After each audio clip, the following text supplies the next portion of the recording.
সুপ্রিয় শিক্ষার্থীরা, এ to Z academy চ্যানেলের পক্ষ থেকে তোমাদেরকে স্বাগতম। আজকের এই পর্বে চতুর্থ শ্রেণীর গণিত বিষয়ে 7 পৃষ্ঠা থেকে আলোচনা করব।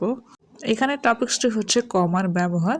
আমরা সহজে বড় সংখ্যা কিভাবে গণনা করতে পারি।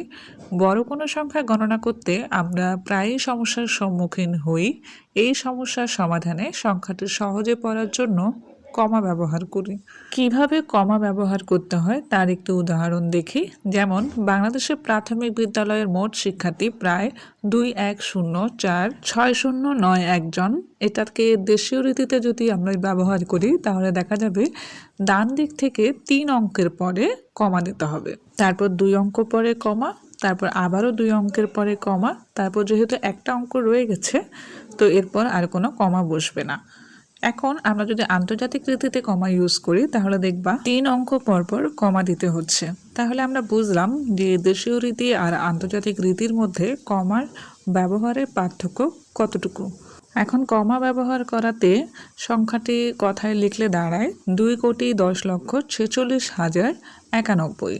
তো এখানে কোটি, লক্ষ ও হাজার প্রতি স্থানের পর একটি করে কমা দিতে হচ্ছে।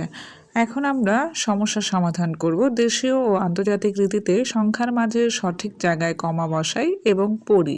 1 নং প্রশ্নে বলা হচ্ছে 3,2,0,6। এটাকে দেশীয় রীতিতে লিখলে ডান ঘর থেকে 3 অঙ্ক পর কমা বসাবো, তাহলে দাঁড়াবে 3,206। আন্তর্জাতিক রীতিতেও সেম কাজটি করেছি। এরপরের সংখ্যাটি হচ্ছে 5,2,1,5,7,2,3। এটিকে দেশীয় রীতিতে সাজালে ডান দিক থেকে 3 অঙ্ক পর কমা বসবে, তারপর 2 অঙ্ক পর বসবে, তাহলে সংখ্যাটি দাঁড়ায় 52,15,723। এবার আন্তর্জাতিক রীতিতে লিখলে 3 অঙ্ক পর কমা, আবারও 3 অঙ্ক পর কমা লিখব, তাহলে দাঁড়াবে 5,215,723।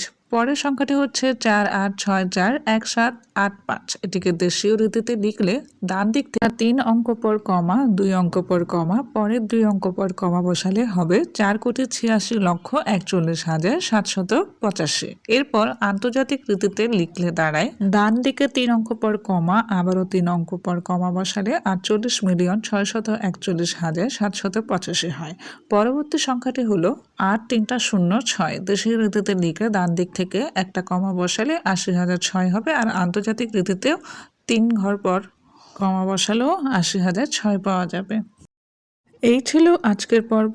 পরবর্তী ভিডিওগুলো পেতে আমার চ্যানেলটি সাবস্ক্রাইব করুন। ধন্যবাদ।